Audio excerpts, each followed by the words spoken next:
Turmoil at the BBC. Should drugs be legalised? And will MPs back the government on small boats? This is Politics Live.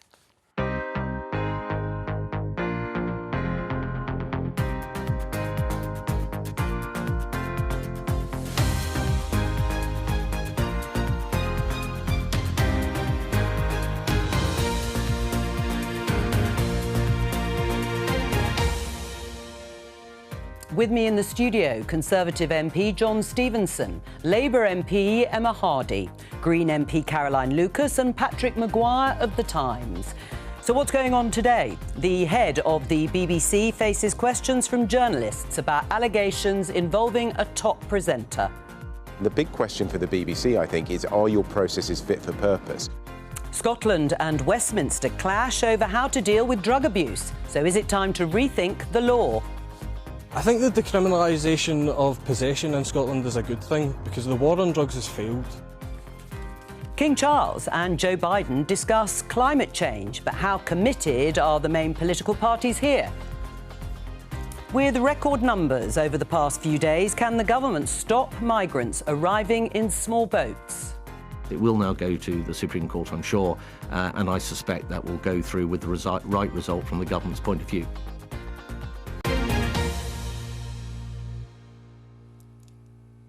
Let's start with the story that's been dominating the news over the past few days. Let me show you this headline. In the BBC presenter row, Director General Tim Davie likely to face questions. Yes, the story of a high-profile BBC presenter accused of paying for explicit pictures continues to be on most of the front pages. Today, Tim Davie, the Director General, faces the press for the first time since the allegations came to light in a pre-scheduled event that's actually for the publication of the corporation's annual report. Now, the Sun story is now one of claim and counterclaim after the lawyer representing the young person involved says nothing unlawful took place in the original allegations are rubbish, but the parents of the young person say they acted to protect their vulnerable child. Now, there is a lot that we don't know, but the BBC finds itself at the centre of another media storm and questions about whether it has acted adequately. So my opening question to the panel is, what damage, if any, has been done to the BBC? Well, first of all, if there's any acts of criminality, that clearly has to be a police matter, and we should leave it to the police to investigate. Clearly, if there's been inappropriate behaviour, then there's clearly an issue for the BBC. And just as a wider observation I would make, I think we've got to be very careful about what is happening here, because we've got a young person, aged 20, they've got their whole life ahead. We do not want to see that damaged. And we have somebody who has a career that could be completely destroyed. So we've got to be aware of the sort of personal elements that are going on in the background. But more fundamentally, the BBC is an institution. It's a major institution. It clearly has responsibilities. It clearly has to have procedures that are in place that deal with situations like this. Have they acted adequately? Well, I think that will come out in due course. Right, you haven't made your mind up in that regard. Emma, what about you? What damage has been done to the BBC? Well, I actually agree with John. We need to be really careful when discussing this and talking about it. In terms of the damage to the BBC, I think the BBC needs to show that it's acted properly. There's question marks over has it acted swiftly, how much communication has been made with the young person involved and the parents involved, have they been adequately informed of the processes? I mean, I used to be a primary school teacher, so safeguarding of young people has always been at the utmost importance to me myself. Has that been followed with the BBC? We'll only know, as John says, in due course. But I do think we need to be really careful when talking about this, because potentially this is about a young person's future and somebody's career. So we need to be mindful of that. I mean, in terms of damage that has or hasn't been done to the BBC as an institution, what do you make of the fact that the BBC itself is yet again under a certain amount of scrutiny?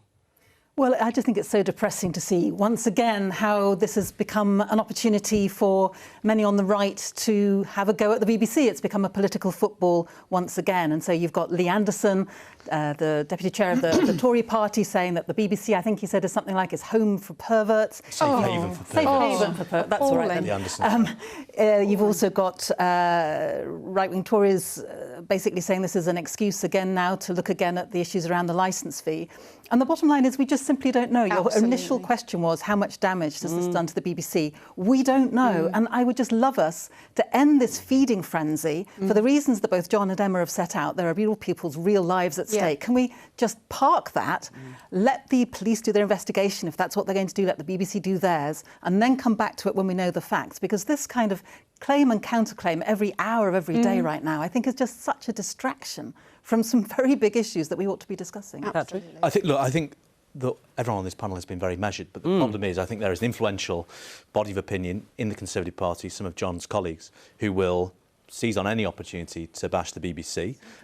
But there are also, of course, valid questions and a legitimate political debate over how the BBC is funded in future.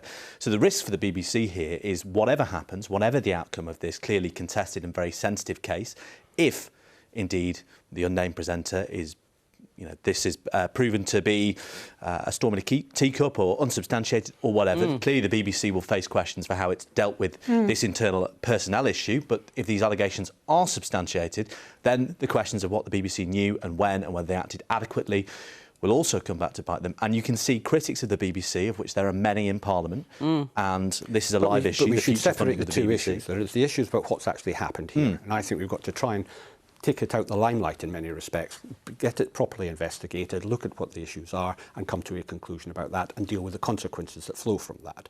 Then there is the wider issue as to the direction of travel for the BBC, its role in our society, how we fund it, etc., etc. Now, I think that's entirely legitimate debate.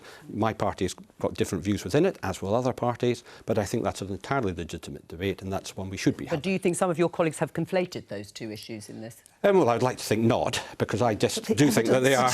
Otherwise, I'd like to think not, because we have two very separate issues going on here, and I think there is a completely legitimate debate about the direction of the travel of. But would you call on some of your colleagues who've been more outspoken about the other issues, whether it's the licence fee or anything else? Should they be restrained in the way that you have been in this? Well, I'm speaking personally. I think when it comes to issues dealing with people's lives, and we don't know all the circumstances, we do not know all the facts, we should separate that and allow the correct procedures to take place. If there's criminality involved, which we do not know, the police clearly need to be involved. All right. If it's about the administration of the response from the BBC, then that needs to be dealt with as well. It also raises this question that is in the headline in the Daily Mail. 1 in 6 people know who scandal hit BBC star is. It raises the questions about privacy, and there are quite stringent laws about privacy, but it is very different online, and this has been highlighted in terms of the sort of Wild West, if you like, of social media.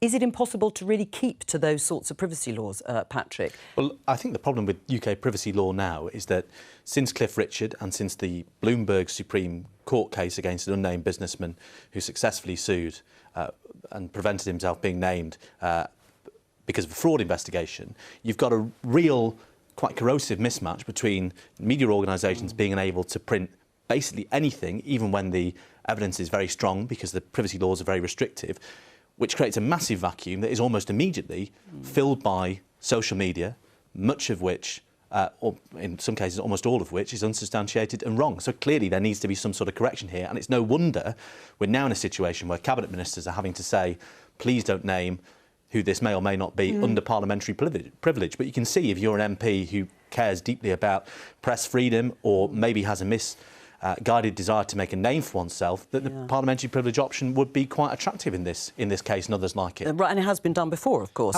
Some MPs indeed have taken it upon themselves to do exactly that, and not always with positive outcomes. Do you agree? There is a mismatch here. I mean, it's very difficult with online being able to do and say things with impunity that you wouldn't be able to otherwise. I think it's... No, just to say, I do think it is much harder with the role of social media, but we need to be looking at, this online harms bill, which we've been waiting for how long have we been waiting for it now? But these are the kinds of things we need to be looking at addressing, people's reputation, people's future, people's careers. And the fact that we had a number of BBC stars coming out having to say, look, this is not me, shows the damage that these rumours can do when innocent people are seeing accusations about themselves throughout social media. But the online harms bill won't necessarily tackle this anyway, would it? I think there's a wider issue here. It's about the dilemma that we have between the freedom of the press and a degree of privacy that we all should be entitled to. And it's where that balance lies. And I think that's an enormous challenge with the arrival of social media. And how we address that, I think, is going to be very challenging for future politicians. Right, although it's been around for quite some time. Let's have a look at this headline and move on. Decriminalise drugs, the Times headline says, for personal use, says SNP. But the power to decriminalise drugs lies with Westminster and not the Scottish Government. It's what we call a reserved power. And the UK Government has so far said no to the SNP's proposals. Well, let's talk to Elena Whittam, the SNP's Drugs Minister. Hello to you, Elena. Why do you think decriminalisation is the way to go? I think if we think about what the viewer said at the outset of the programme in the Vox Pop, the war on drugs has actually failed. And in Scotland, we are facing a public health emergency. And I think if you think about numbers of harms that are rising across the rest of the UK, this is something that no one can be complacent on. The Reserved Misuse of Drugs Act is over 50 years old and is woefully out of date. And in order for me and Scotland to actually have that public health approach, we need those legislations to be brought up to date. So that is what my evidence-based policy paper actually sets out, is how we actually take a view that actually reduces the stigma. Criminalisation actually brings a lot of stigma to people and pushes people further away from services. And people might say to you, Elena, that Scotland, as you have alluded to, continues to have the highest drug death rate recorded by any country in Europe. With those sort of statistics, and you've had a decade to deal with it, why should people listen to you about your approach? I think it's really clear to understand that we've actually got a £250 million national mission to improve and save lives when it comes to drugs deaths and drugs-related harm. But at this point in time, we're operating with one hand tied behind our back because our public health approach cannot be fully embedded within the current laws that exist at the moment. And I think we need to recognise that, you know, while Scotland faces a huge challenge to climb, the rest of the UK is, you know, seeing drugs-related deaths increase exponentially.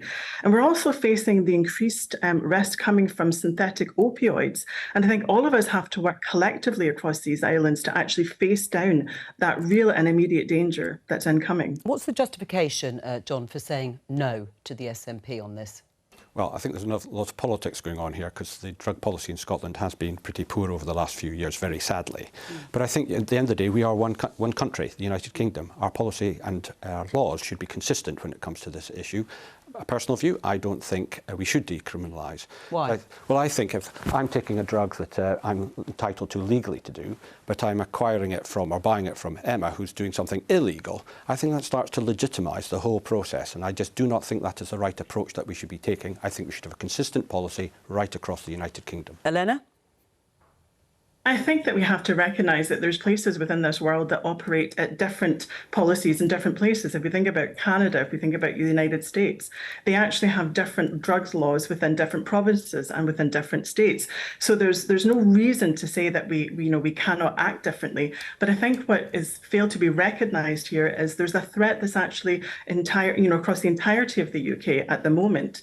And simply criminalising people, adding to the stigma and pushing people further away from services is definitely not the answer. And what I'm proposing is actually evidence-based. It's backed by, the common policy position that all 31 chief executives of all the UN agencies have had since 2018.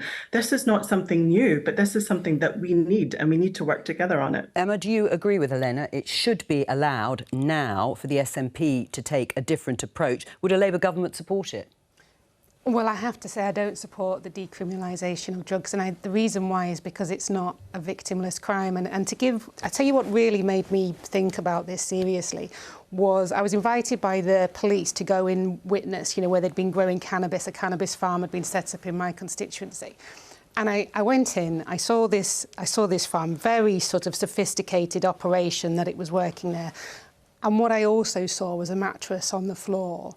I saw evidence of somebody living in squalor. And what the police told me is that modern day slavery is involved in the growing of cannabis, that people are locked into these farms and they are forced to work in them and they're having to live amongst these fumes. and this is an example of modern-day slavery. So no, I do not support the decriminalisation of this. It is not a victimless crime. It is linked to modern-day slavery, and I think we should relentlessly go after the people who are pushing this. But at the same time, we should relentlessly support the people who are in need by proper investment in rehab services. Elena, you don't seem to be able to convince either of our politicians here. Do you think you're not going to be able to do this, are you? I think it's really unfortunate that, politicians can at times revert to a position that's not founded in the evidence that's before us. Decriminalisation is not the same as legalisation.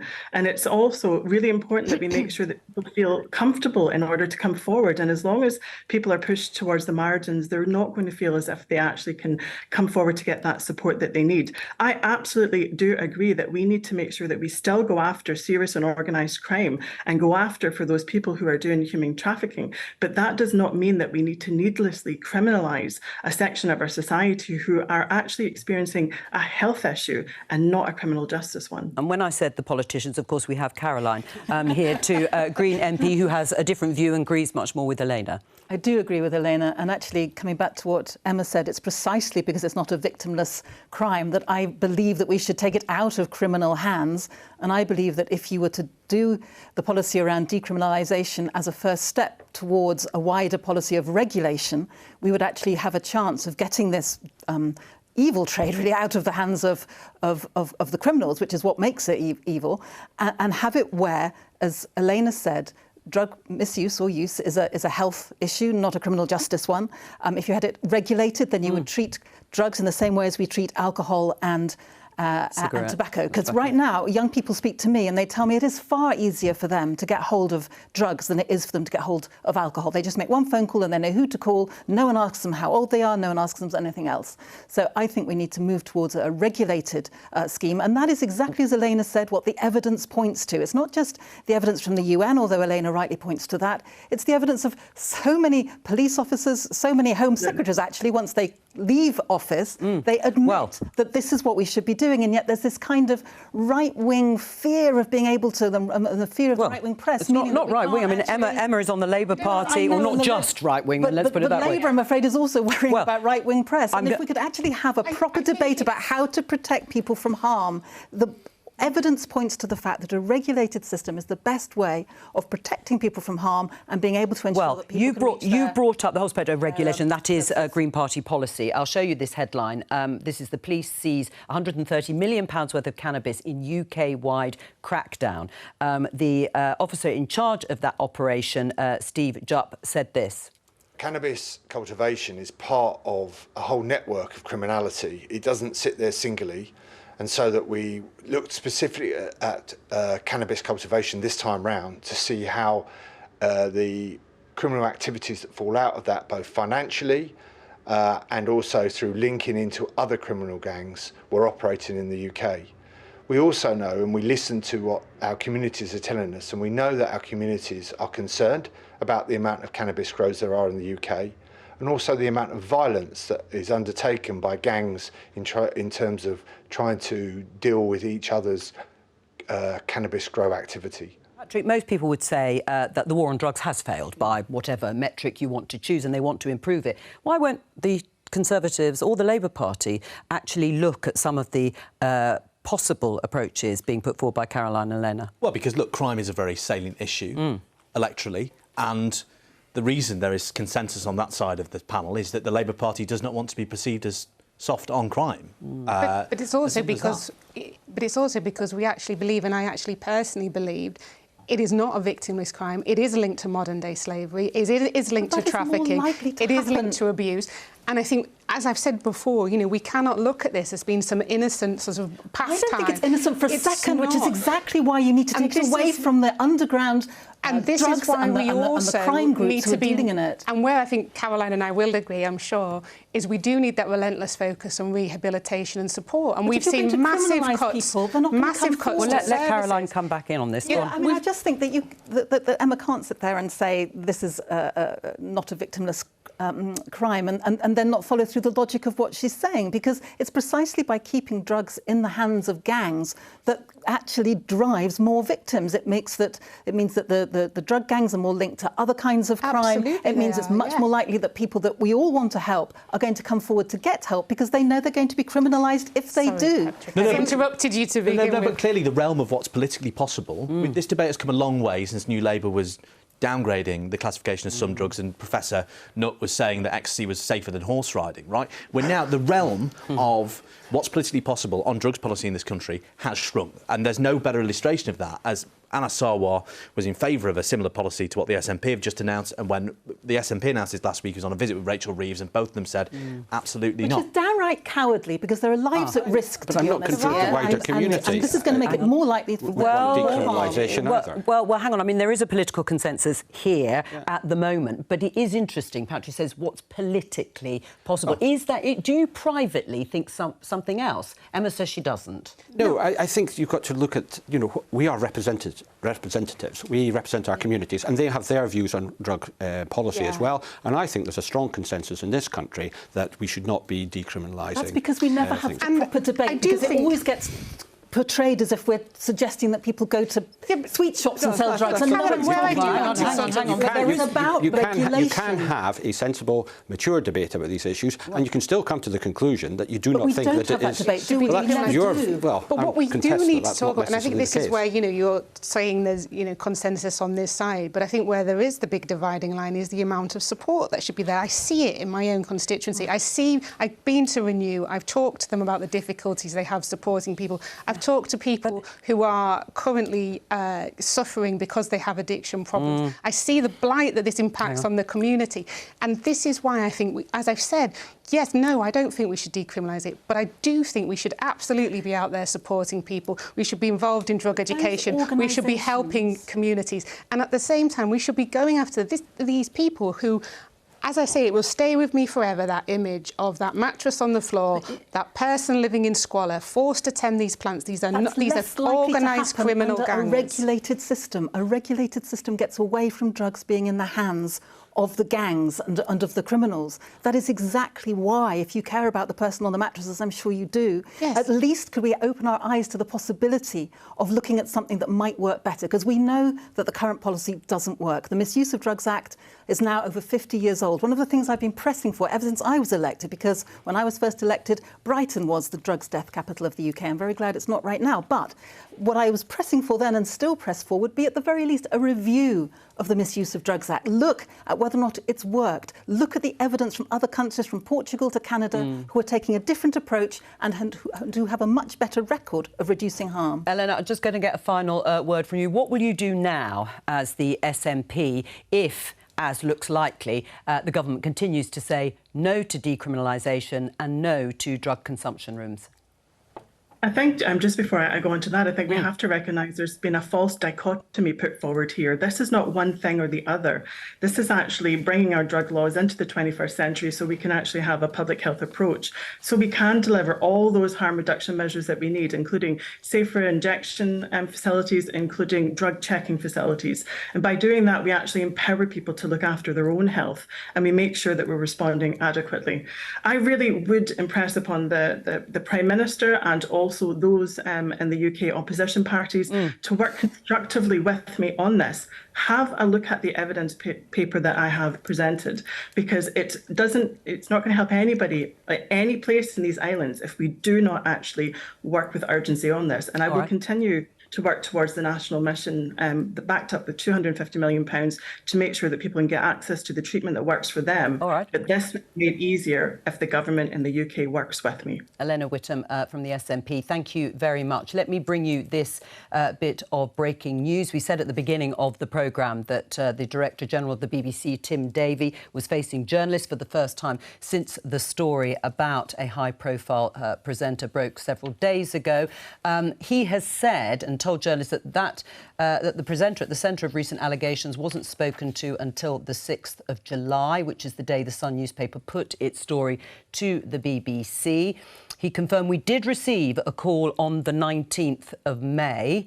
That was taken by the Audiences Services team, who then make a summary of the call. It did not include an allegation of criminality, but was very serious.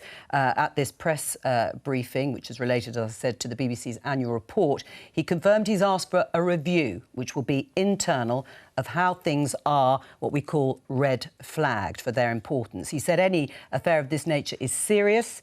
Trust is absolutely fundamental to the BBC, and it's too early to say how this will impact the organisation in terms of trust. He went on to say we need to run a fair process. It's complex and very fast-moving, and we need to balance duty of care, get across the legal issues in terms of privacy and public interest. So that is the latest from the BBC Director General, Tim Davie. Let's talk about climate. This is the headline in Reuters. Antarctic ice levels undergo massive decrease, data shows. They plummeted to 17% below the average during the world's hottest June on record. And scientists are describing this as unprecedented. There's been a lot of debate around the response from both the government and the opposition. The Climate Change Committee have criticised the government for being too slow to act in a scathing report that calls for radical reform, particularly for continuing to approve fossil fuel projects. Do you accept that criticism, John? I think we've got to be practical and sensible going forward. We've got to start to look to what we can do to expand, in my view, things like nuclear power, continue with the renewable... Yeah, but that's going to take time, as you know. But it will take time, and we've got to be realistic and practical. But we need to move more quickly. I fully accept that. Well, but we have to accept that you're going to have oil, you're going to have gas for many years to come. Why? Why do you have to accept that? Well, that is the reality of life. Because we not according to the Climate Change Committee. They're saying you shouldn't be continuing to approve fossil fuel projects. New coal mine and oil and gas projects being given the go-ahead. But we have to accept that you can't just suddenly overnight change our whole energy system, our whole transport system. It's going to take time. But we have to go down that route. We're already doing a lot of work, and we have done over the last 10 to 12 years in terms of renewables, and we're continuing to do that. I had a nuclear conference just a week ago talking about SMRs and the production of those and how we can bring those on stream. But they, again, do take time to construct, to build and to bring on. So it does take time, but there's nothing wrong with having an ambitious policy to get us to net zero. Even though it's been criticised. Of course, Labour are on the same page when it comes to oil and gas projects because although Keir Starmer has said he wouldn't approve oil and gas projects, it wouldn't be until a Labour government was in place. So anything that's approved now, you're signed up to. I think it's perfectly normal for a Labour government or a future Labour government to say they'll be responsible for what a future Labour government does and not what the previous government does. And if I may, actually, which might be unusual for this panel, just quickly pay tribute to Caroline, who is standing down as a Member of Parliament at the end of this term, for her work on the environment and for her campaigning on this issue. And I'm sure if we do have a future Labour government, even though you've ignored it, she will hold our feet to the fire. Just on that very point, actually, interesting. I know Caroline, I'm sure, will criticise some of the things I've just said, but interestingly, we are very much on the same page when it comes to solar panels in our belief that actually they should have been made compulsory. With all that flattery that's obviously softening you up, sometimes it's nice to be nice, but no, in terms of what a future Labour government would do, of course, your future Labour government cannot be held responsible for decisions made under a consent. You could give a very firm signal as to what a Labour government would be doing. Our very firm signal is we will not approve any new ones from the date of, hopefully, a future Labour government. Well, there you go. I mean, also practical. John said this is a practical, sensible approach. Emma is saying that a new Labour government, if it wins the next election, will not approve any future oil and gas licences. Surely that is the way to keep the lights on and transition to a green economy. We've got enough oil and gas already known about that we're already extracting, which will keep the lights on for a very long time, for several decades. So the question here is whether or not we should be opening up new oil and gas wells. And what makes me depressed about what Emma has said and what the Labour Party position is if they were to come out right now and say no to Rosebank. Rosebank is the biggest undeveloped North Sea oil field in the North Sea. That would, if Labour were to say it wouldn't go ahead with that, that would absolutely freeze the idea of the investment going ahead right now. So Labour has it in their power to stop Rosebank. Rosebank alone would create the same number of emissions as the 28 lowest income countries in the world. And it would cost taxpayers over £3 billion because of the absolutely ridiculous, and I don't know if John might agree with me on this one, but we have a ridiculous set of subsidies and fossil fuel kickbacks to the oil companies under this government. So, first of all, Labour could stop Rosebank if it chose to, and I think it's wrong that it doesn't. Secondly, can I just come back to John? Because once again, in spite of his kind words about solar panels, where we do agree, the issue around oil and gas is getting polarised, because John said, you know, we can't turn off oil and gas overnight. Nobody, not even Just Stop Oil, is talking about turning off oil and gas overnight. What we're talking about are the new explorations for oil and gas, and that is what the Committee on Climate Change says is not compatible with our climate change objectives. That is what the International Energy Agency says we must not do for serious climate change. Well, Emma, do you want to respond? She's very disappointed in you. Well, I kind of also take it as a slightly backhanded compliment that Caroline is assuming there will be a future Labour government which would have the power to stop the answer to the question. So I'll take that as yes, you know, if we have that future Labour government. I think what Labour have also announced, and in fact the last time I was on, it's my favourite ever policy, is the GB energy policy about green energy by 2030. It is my favourite, and I mentioned it last time because it is. It's reindustrialisation. It's looking at all of that green energy opportunities. But I also just want to say, if you don't mind, we need to be thinking about flooding as well. And so we talk often about climate in relation to energy. We also need to start talking about flood resilience and flood mitigation. So this issue of climate isn't just an energy issue. We need to be looking at how we build our homes, where we build them, the mitigation measures in place. This has to be almost, if we're going to seriously talk about climate, it has to be across all the different departments and address it in finance, address it in energy, address it in home building. Well, let's take the spirit of your outlining support in every sort of area of climate change policy, except it seems when it comes to the ultra-low emission zone that the Labour Mayor Sadiq Khan is suggesting is expanded. Now, there are Tory councils in outer London boroughs that are against it, but so is Keir Starmer, so is the candidate standing in Uxbridge in the forthcoming by-election. If you really were in favour of climate change policies, why aren't you backing the Labour Mayor? Well, I mean, obviously, I have no impact on the Labour Mayor's decisions or not. And if but Danny you have a view, don't you? Is he right with the ultra-low emission zone, or isn't he? Keir Starmer hasn't actually endorsed either position. Well, that is a decision for the Mayor to make. That's not a decision as a Member of Parliament. So you agree with climate change policies, but not when it comes to air pollution? No, that's not true at all. And that's a slightly unfair summary. Why is it unfair? I agree with climate change policies. I agree. Just yesterday, I stood up in the House and I spoke about flood mitigation and protection measures for house building plans. And I'm talking about Labour's target to build all of these homes, how we ensure those homes are climate resilient, how we ensure they're fit for the future. I represent Hull, which is the second most floodplain city in the whole of the country. Flooding is a massive issue, and so obviously I'm keen to talk about flooding. I'm not a Member of Parliament for London. But the thing is, this is votes, isn't it? And politics coming before policies, and perhaps it reflects the reality of what's going on here. Not for the first time you're seeing parties' electoral incentives cut across what they may or may not have thought at some point to be good policy. The prime example, you mentioned the ULEZ, right? In recent weeks, Labour has downgraded its commitment to spend $28 billion a year on climate technology. And why is that? Because any incoming government is going to have a challenging fiscal situation. And what does the Labour Party think is more important than green issues? Well, signalling that they're going to be responsible with the public finances. And I don't think any party has found a way to reconcile that very short-termist electoral messaging and the perhaps longer-term strategic questions. I mean, that is the case for the Conservatives. I mean, Zach Goldsmith, who has departed from the government as Environment Minister, has said what perhaps is the truth, that Rishi Sunak's just not really interested in the environment because a cost of living is more important. Well, I think you're starting to see a change in policy, for example, on nuclear. And I think nuclear is going to be a significant part of the future and our ambitions to get to net zero.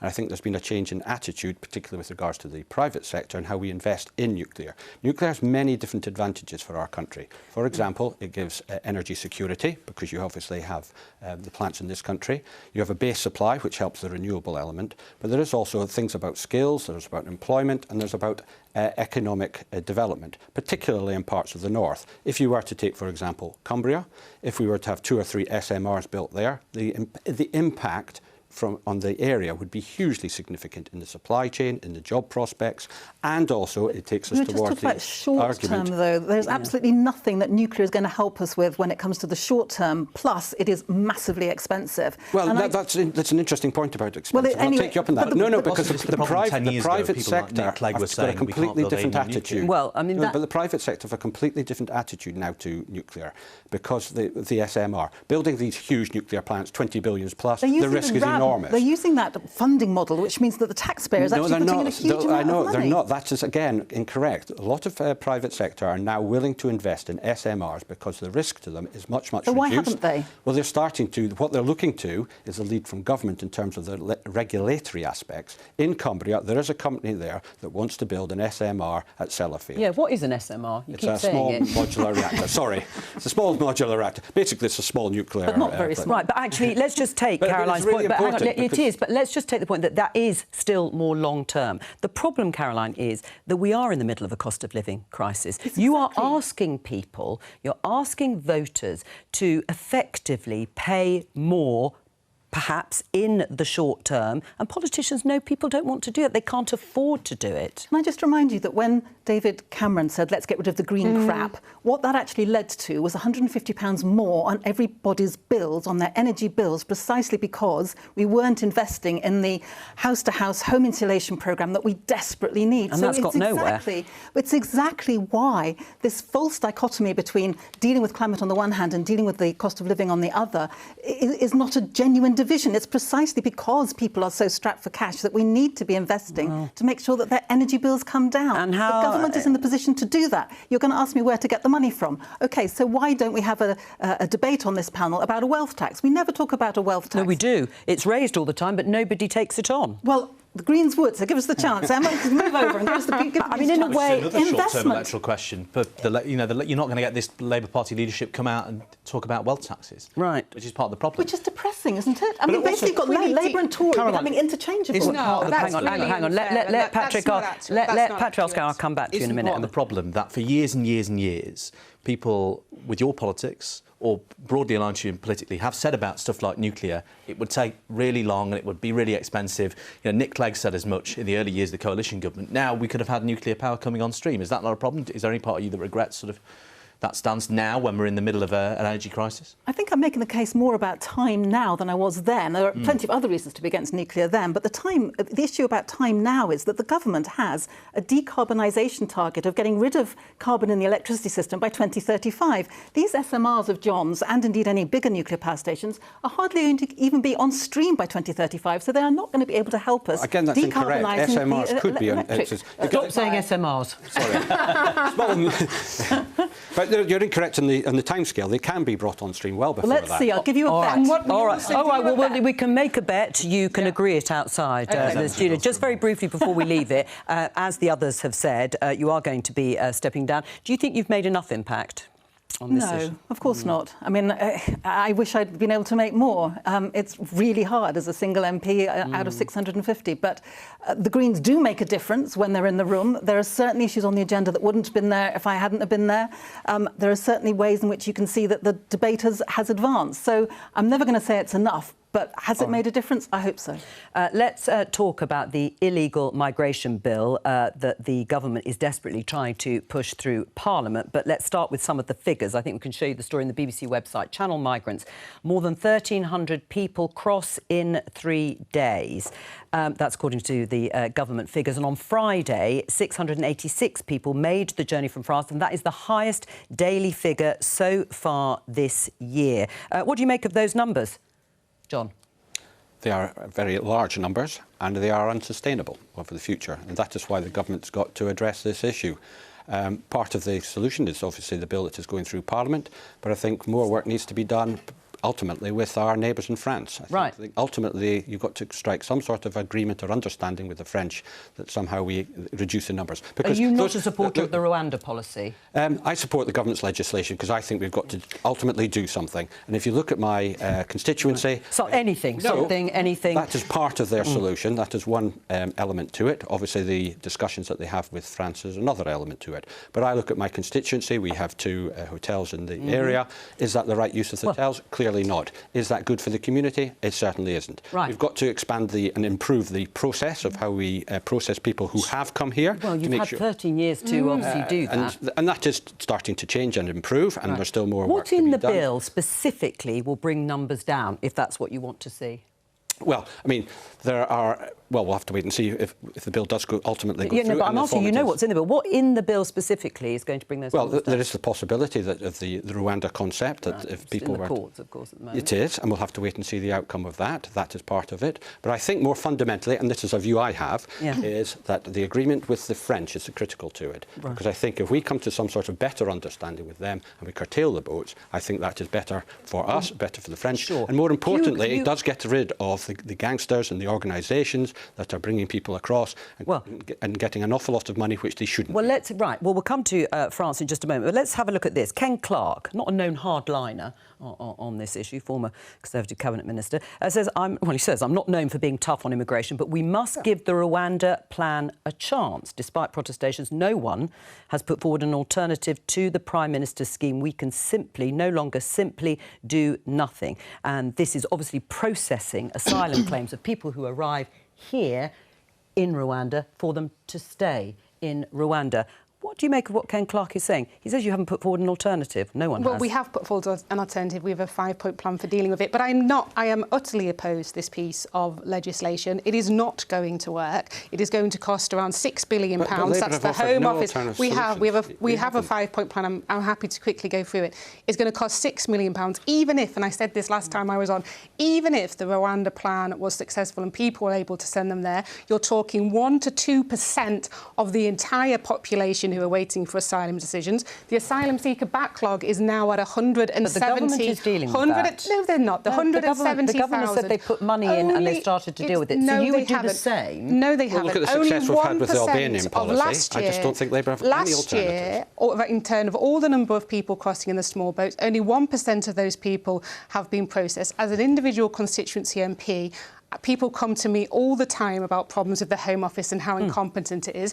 And I've said this before on here, the Home Office is not fit for purpose. It is not working. This plan is going to cost £6 billion during the cost of living crisis. It's only going to impact 1 to 2% of the entire 170,000 people backlog waiting for decisions. We have to reduce the number of people. Hang on a minute. Others need to talk. We haven't got that much. John, you respond, and then I'm going to come over to Patrick. I'm just making the simple observation. We cannot sustain the number of people that are coming across in the boats. So we actually have to have policies that do something. Of course we do. I do not see Labour having offered... I do not see we have, and I'll quickly go through it. No, Emma, because we know what the plan is. In fact, I'm going to get Patrick to summarise a bit. But some of the things that Labour is suggesting in that 5-point plan, the government is now belatedly taking on. When it comes to this bill and the concessions that are being made, when it comes to mothers and children, is that going to persuade enough Conservatives to come on board? Well, that's the live question. I think the government hasn't conceded on it enough to save itself from several defeats today. Look at the modern slavery amendment that they haven't accepted. Theresa May and Ian Duncan-Smith, former Tory leaders, both are probably going to oppose the government on that for that reason. The problem for the government is the more draconian their immigration policies get, the likely they are to be snarled up in the courts and the House of Lords.